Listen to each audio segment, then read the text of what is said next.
The whole time,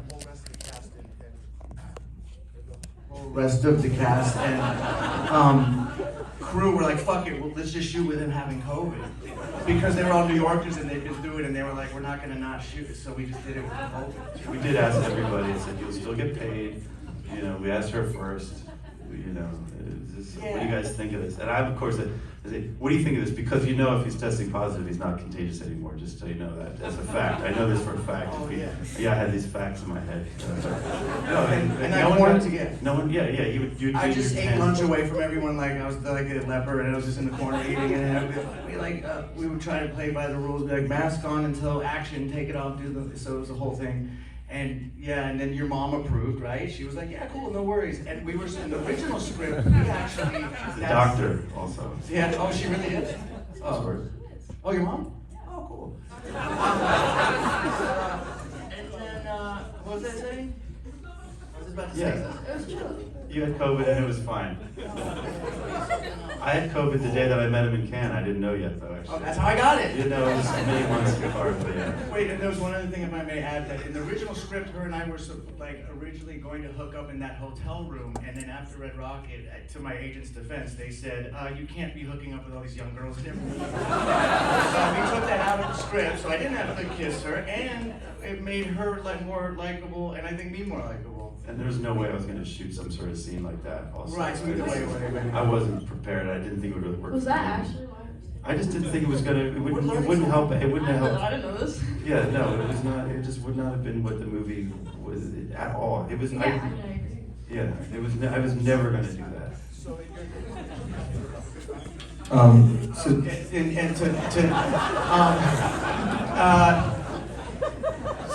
Not in your defense, but to say how great I think you are, you were just very open to like rolling with the punches. Like, yeah, no worries, let's do it. So it was very easy to work with both. I like working with Sean's.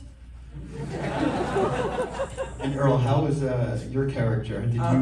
Did you model Caleb after any? I mean, he was kind of based off of one of your mates, I think, right?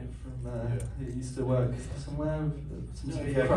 Also, you know, when you showed up with your black hair and everything, you just looked too much like your dad. Yeah. And it was like, we gotta do something here, so we made him bleached. And yeah. Then it became like, based on like a guy who got me into a lot of cool music when I was a teenager. Yeah. Also, I'm from Brighton in England, and there's a lot of these kind of crusty kind of. There's sort of white people with dreadlocks and yeah. And so kind of a lot of it was based on like some of those guys as well. And I mean, I was really last minute. Have you seen their penises too? Yeah, of course. Same. Oh well, yeah. Actually, so my dick in the film, it's the same dick guy. Not the same exact dick. It's not the same dick. It's the dick guy that made the Red Rocket dick. He's the best. Dick guy. The dick guy. We're the dick guys.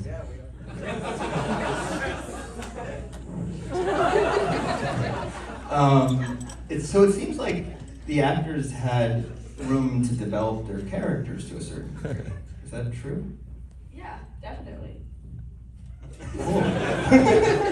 Can you speak to it a little bit? Yeah. I can elaborate.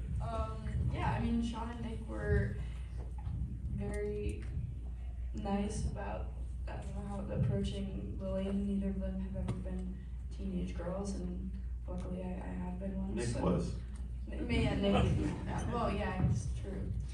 I forgot about that, but no, it was a lot of fun. I mean, even the first time I met with Sean, I had certain questions for him about Lillian. He was very honest with what was important to him about the character and what he didn't know, which was really cool for a director. I think people like to have answers for everything, even if they don't actually have answers sometimes, but Sean and Nick don't like that at all. I felt like we made her together. Yeah, Talia taught us the character pretty quick, actually. She made the character make sense to us, even to Nick who wrote it. You know, I mean, when Nick and I would talk about it, we were like, who is this person going to be to make this make sense? Because it's like, even to us, and you know, in pitching it and stuff to money people, these, you know, middle-aged guys that are making this movie about a teenage girl, it was suspicious, I guess, a little bit. And yeah, but I knew that we would have to have an intelligent person. Simon's character was really familiar to Nick, the writer, because it's basically him. And so that was like a different. It's not here. It's not here. No, it's not true. But that we were much more secure about certain characters than hers. Am I answering that same question, I think? Yeah, I just had to learn a lot of lines that I didn't understand, and so I had to do a lot of Googling of historical events and a lot of, German stuff, and a lot that just, there was a lot more that was edited out that was even more detailed stuff there was no room for improvisation. It was pretty much verbatim to what Nick wrote, so it required a lot of memorization, but at this point I forgot it, so I don't remember what I was talking about, but it was very intelligent if you watched it. Does that make sense? I sounded smart, is my point. Boy, what was the question again? Oh, just developing your character. Oh yeah, I mean, it kind of all just fell into place on set. I mean, it's always that you go on and you learn your lines, and then as soon as you step onto set, everything kind of changes. And the set was in Baltimore. It was Tarantula Hill, which is a real like punk noise music house where like musicians come and play and sleep and just mess the place up. So it kind of, it was definitely like a good. It was weird. The place said a lot about it. It was like junkies stealing the traffic cones and stuff. Yeah, exactly. Yeah, it's a rough part of Baltimore. Yeah. Well, that's another thing. You guys broke a lot of rules for independent filmmaking. Usually they say, you got a film this size should be a two-hander that takes place in one location. You guys have an ensemble cast that's going, 5 cities or 4 states? And we shot in every borough of New York too, accidentally, which is cool. We did that in good time, and it felt like some sort of like an achievement because it's a pain in the ass. But we were in a different city every like 2 days, or sometimes every day. But Craig and I, like really early on, that was going to be a part of the, We produced it more like a band going on tour than a movie. So we never had that like camp. We were in town for 3 or 4 days. Kind of, we kept our crew really small in the sense of not a lot of gear, not a lot of trucks. So we were more like a rock and roll team, rock and roll band, kind of like going from city to city, being able to bounce around the eastern seaboard. And that was kind of built into the architecture of like, we split the movie up, we shot it in 2 halves. So it was almost like 2 different tours, meant to be in different seasons. But it allowed the energy to be up. We only had to work for 12 days. So you take a bunch of your friends on the road for 12 days. Not that you could abuse them, but it's a party. Like no one really slept, and you're able to kind of go. Most of them are pretty young, Simon, me, and Sean being the oldest. The rest of them they don't need sleep, so they can just work for 12 days. I'm not a morning person, so we wouldn't even start the day probably till like 10 or so. That's all part of it too. These are not very long days. Sounds like a dream. Honestly, you don't actually have to do 19-hour days, and total it was like 25 days to shoot. And then we went to where George Washington crossed the Delaware, and we were filming, and you're like, this is where he crossed the Delaware. I was like, oh, we're here? And so it was like a historical tour for me to learn about our nation and George Washington. Did he cut down the cherry tree and lie about it? What did he do? Teeth, I don't know these things. Nick knows all these things. I know like the Russian history. I have a little bit of a film geeky question here.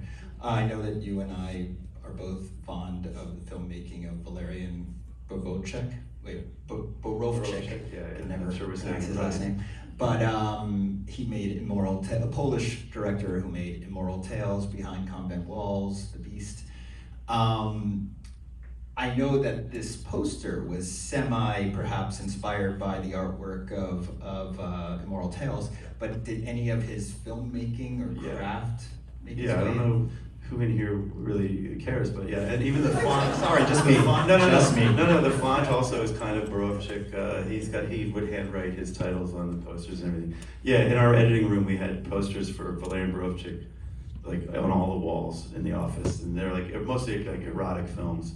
And so Craig actually had to at some point start taking like other people into the office for like the next jobs. And some of the posters had to come down because they were just inappropriate. But he was, and especially when she's like locked up in the barn, there's some editing and just kind of framing that, because I think he was an animator first, and he's very 2-dimensional with his editing and movements, and it's these crazy cuts, like the coolest editing. I mean, they're usually like close-ups of pubic hair and stuff like that, but there's movement and like cool things that are happening in the filmmaking that no one else does, and so there's like editing things and there's a kind of, I mean, that's about it. content's pretty different. Yeah.